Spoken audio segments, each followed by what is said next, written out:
Ashley here from Petfluencer Secrets, and in today's video, we're specifically talking about the most important things you can do to get people to share your videos. Now, we all know that getting shares is really important to the algorithm sending your video off to more viewers. So this is a really important video to pay attention to. But before we begin, be sure to download your free PDF guide. This is a full book all about the beginners of pet influencing. And don't forget, you can get your free 2-day mini course down in the description below alongside your free PDF download. So be sure to get that before doing anything else. Now let's talk about how to get people to share your video, and also, again, why it's actually really important. We're going to talk about 3 specific steps, things to recognize when you're making your video. And honestly, this is totally applicable for anyone who is a pet influencer, but specifically any content creator and influencer online. Now let's briefly go over why it's so important. Here's the deal. When it comes to getting your video shared, once you post a video, what happens is algorithms, or of course the social media platforms, look immediately at how quickly that people like, comment, and share. Sharing is so important because that tells the algorithm essentially that your video is worth showing to someone else, right? So if I see a video, I'm like, wow, this is so funny, I'm gonna go share it to my husband, or I'm gonna share it to my sister.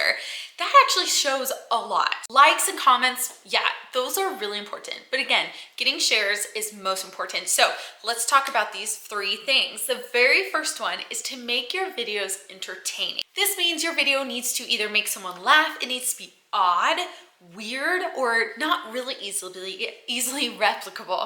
You know, as a pet influencer, so many of us actually have videos over cats or dogs doing really wild things that just aren't replicable, or things that are just really unique, really odd, or again, just make people laugh.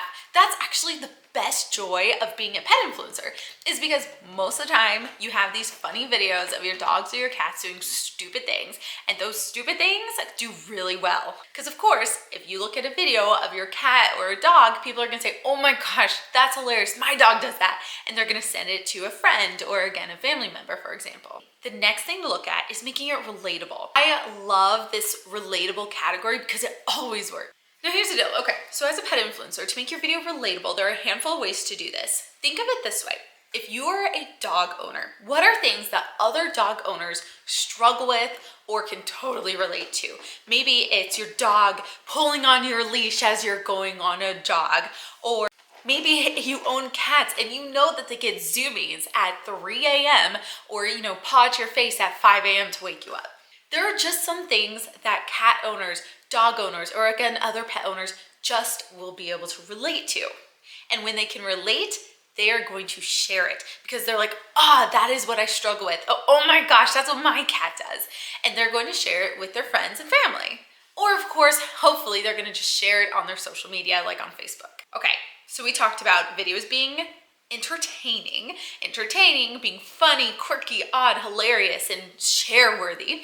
Then we talked about being relatable. So you want the audience or the other person to be like, oh my gosh, my cat, my pet does that too. But the third one is informative. Oh, I love this one because I take advantage of this all the time and it sells, it works. Okay, so we're talking about a video that informs the individual of something. My favorite is cat facts, talking about facts about cats that people just may not know. It's a conversation starter. Sometimes people are like, oh, my cat does that too, or my cat doesn't do that. That's really interesting. Or I never thought about that, or something like that. People are watching your videos for these 3 reasons, right? They want to be entertained. They want to be able to relate to your video because that's why the algorithm's feeding it to them. They're feeding them a video that the algorithm thinks that they can relate to and that they find interesting. Or they need to get value out of it. And that's why the informative part of this concept is so important, because you need to get value out of your video. If you're just going to be posting a random video of your dog just walking around your house, why would people share that? And I want you to think about that every time that you post a video, whether you're a pet influencer or not. Why would someone share your specific video that you're creating or posting to their husband or to their best friend or to their dad? Why would they send that video? It needs to be unique and entertaining. It needs to be really relatable, or it needs to be informative. So when you go ahead and make your next piece of content, I want you to think about these 3 things, and go ahead and go in the comments down below and tell me what has worked best for you, because I know for me, being very relatable and being very informative by far does the best when it comes to creating content online. If you're interested in learning tons more about being a pet influencer, you can check out the description down below where you can get your free 2-day mini course and then learn more. Be sure to subscribe, and I'll see you in the next video.